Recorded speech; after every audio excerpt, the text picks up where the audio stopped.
आणि काही भाड्यानं येऊन महिला इथं जे नाटक करण्याचा प्रयत्न केला त्याचा आम्ही पहिल्यांदा जाहीर निषेध करतो।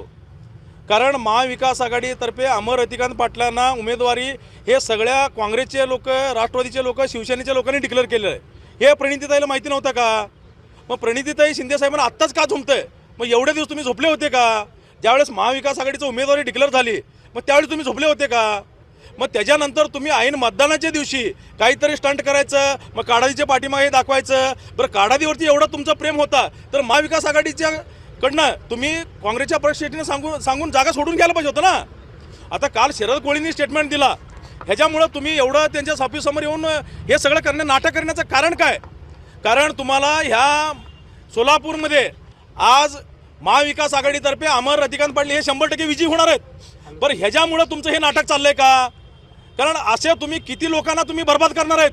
आज तुम्ही दिलीप मानेंना बर्बाद केले, काडादीला तुम्ही बर्बाद करणार, देवकते साहेबांना ज्या वेळेस तुम्ही सांगतो तुमच्यासाठी देवकते साहेबांनी त्याग केला, तुम्ही मुख्यमंत्री होणार आहे म्हणून देवकते साहेबांनी राजीनामा दिला आणि तुम्ही उमेदवारी दिला, त्या देवकते साहेबांचं त्यांच्या मुलाचं तुम्ही पुनर्वसन केलं का?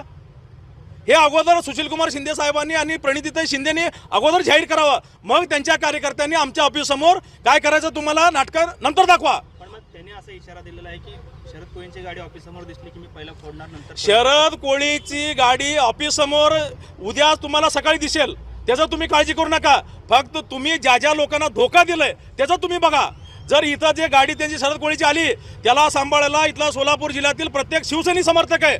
शरद कोळी हा आमचा वाघ आहे, त्यांनी इथं सोडा होय। सोलापूर जिल्ह्यात हे किरकोळ आहेत असं रत्नागिरीमध्ये, सिंधुदुर्गमध्ये हे नारायण राणेला टक्कर घेतलेलं शरद कोळी आहे। आज उद्धव साहेबांनी त्यांच्यावरती एवढी मोठी जबाबदारी दिली आहे, जर नारायण राणेसारख्या एका गुंड प्रवृत्तीच्या माणसाच्या बालेकिल्ला जाऊन शरद कोळी सारखा वाघ तिथं बोलू शकतो तर तुम्ही काय किरकोळ आहेत? हे गुंडगिरी आमच्याकडनं तुम्ही शिकलाय। कारण गुंडगिरी करण्याचा अधिकार आणि दम देण्याचा अधिकार हे शिवसैनिकांना नाही आणि बाळासाहेब ठाकरेंनी आम्हाला शिकवलंय। जिथं जिथं अन्याय होतंय तिथं तुम्ही त्यांच्या विरोधात लढा। काय पुढची भूमिका असणार आहे? उद्या गाडी फुटली तर काय होईल? गाडी जर आमची शरद कोळीची फुटली तर काँग्रेसचं, प्रणितीताई शिंदेचं आणि सुशीलकुमार शिंदेचं घर सुद्धा आम्ही फोडू।